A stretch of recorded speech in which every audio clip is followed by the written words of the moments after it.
Hello, আসসালামু আলাইকুম। সুপ্রিয় শিক্ষক নিবন্ধন পরীক্ষার্থী ভাই ও বোনেরা, আশা করি আপনারা ভালো আছেন।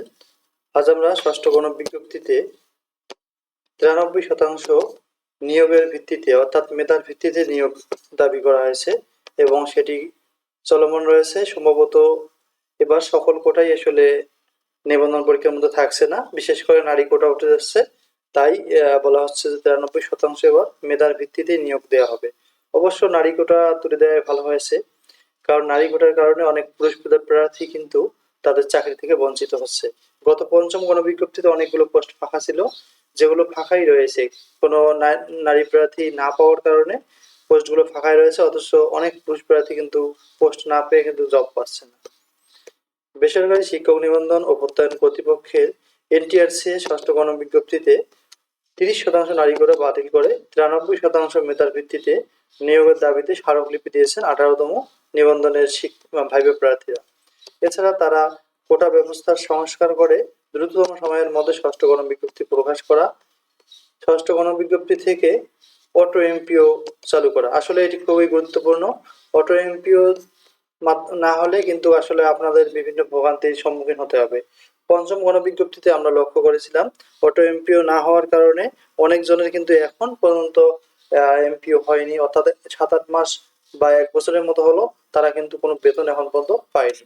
তাই অবশ্যই আপনারা অটো এমপিওর ব্যাপারে সোচ্চার হবেন এবং আন্দোলন গড়ে তুলবেন, কারণ অটো এমপিও না হলে অনেকের বেতন কিন্তু সহজে হচ্ছে না। তো বদলি কার্যক্রম শুরুর আগে ষষ্ঠ গণবিজ্ঞপ্তি কার্যক্রম শেষ করার দাবি জানিয়েছে। এ সম্পর্কে এনটিআরসি চেয়ারম্যান বরাবর স্মারকলিপি দেওয়া হয়। স্মারকলিপিতে 18তম নিবন্ধনের ভাইবা প্রার্থীরা বলেন, আমরা 18তম নিবন্ধনের ভাইবা প্রার্থী। আপনি এনটিআরসি চেয়ারম্যান অবগত আছেন যে বর্তমান বৈষম্য বৃদ্ধি ছাত্র আন্দোলনের দাবির পরিপ্রেক্ষিতে সব চাকরিতে পূর্বের কোটা পদ্ধতি সংস্কার করা হয়েছে। কিন্তু দুর্ভাগ্যজনক হলেও সত্য যে 2024 পরবর্তী নতুন বৈষম্যহীন বাংলাদেশে এখনো বেসরকারি স্কুল, কলেজ, মাদ্রাসা ও কারিগরিতে 30% কোটা বহাল রেখে ষষ্ঠ গণবিজ্ঞপ্তির জন্য প্রতিষ্ঠান কর্তৃক শূন্য পদের চাহিদা সংগ্রহ করা হয়েছে, যা স্পষ্টত নতুন করে বৈষম্য তৈরি করেছে। অন্তর্বর্তীকালীন সরকারের সময়ে এই ধরনের বৈষম্যের ফলে আসন্ন ষষ্ঠ গণবিজ্ঞপ্তি প্রত্যাশী সব প্রার্থীর মধ্যে সংশয় তৈরি হয়েছে। স্মারকলিপিতে বলা হয়, 30% নারী কোটা বহাল রাখার ফলে 18তম শিক্ষক নিবন্ধন প্রার্থীরা চরম বৈষম্যের শিকার হবেন এবং বেসরকারি এমপিওভুক্ত প্রতিষ্ঠানগুলোয় নারী কোটা থাকার কারণে কোটাজনিত শূন্যপদ পূরণ হবে না, যা আমরা বিগত পঞ্চম গণবিজ্ঞপ্তিতে দেখেছি।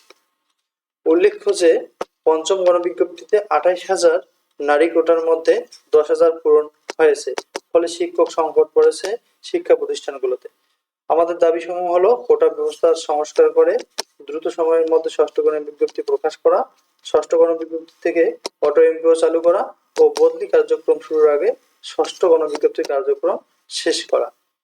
ভাইবা প্রার্থীরা বৈষম্যহীন বাংলাদেশে বিনির্মাণে বেসরকারি স্কুল, কলেজ, মাদ্রাসা ও কারিগরি প্রতিষ্ঠানে 30% নারী কোটা সহ সব কোটা বাতিল করে 93% মেধার ভিত্তিতে ষষ্ঠ গণবিজ্ঞপ্তিতে বেসরকারি শিক্ষা প্রতিষ্ঠানে শিক্ষক নিয়োগ দাবি জানিয়েছেন। আসলে এগুলো হচ্ছে তাদের মৌলিক দাবি, এগুলো অবশ্যই মানা উচিত, বিশেষ করে কোঠা প্রথা তোলা এবং অটো এমপিও চালু করা। তো সকলের জন্য শুভকামনা রইল। আমরা আশাবাদী যে এই পদ্ধতি এই ষষ্ঠ গণবিজ্ঞপ্তি থেকে ইনশাল্লাহ কার্যক্রম হবে। সকলের জন্য শুভকামনা রইল। আর যদি আমাদের তথ্যগুলো ভালো লাগে আমাদের চ্যানেলটি সাবস্ক্রাইব করবেন। আসসালামু আলাইকুম।